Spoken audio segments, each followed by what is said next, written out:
तो velocity centre की velocity से कम हो जाएगी। और अगर ये डिस्टेंस r से ज्यादा हुआ तो क्या होगा, velocity greater than velocity of the centre हो जाएगी। ठीक है,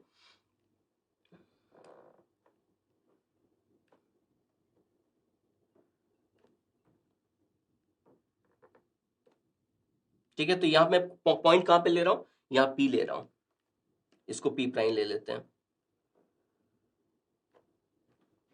ठीक है, तो ये कितना है, ये कॉर्ड है R, ये कॉर्ड कितना है, ये कॉर्ड है R। ठीक है, तो डायग्राम से समझ में आ जा रहा है स्केल भी। यानी कि अगर मैं यहां से लेके यहां तक कोई भी पॉइंट लूं,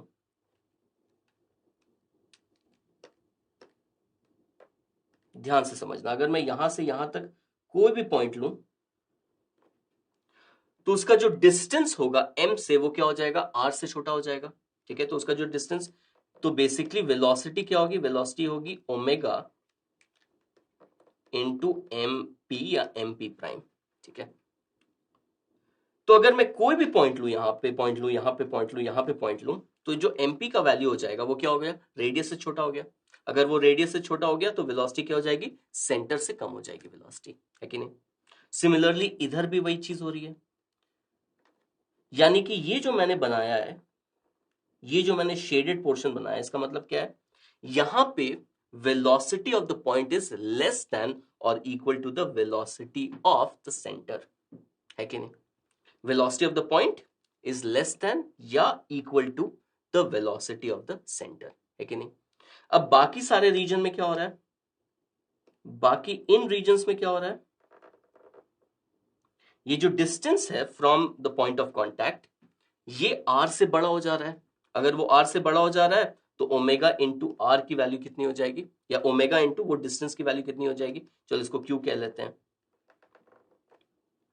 तो उस केस में वेलोसिटी कितनी हो जाएगी, ओमेगा इंटू एम क्यू।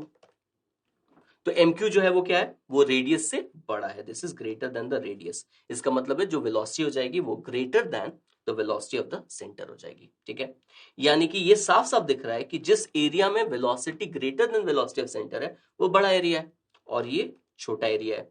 यानी कि ऑप्शन बी भी करेक्ट स्टेटमेंट है। क्लियर।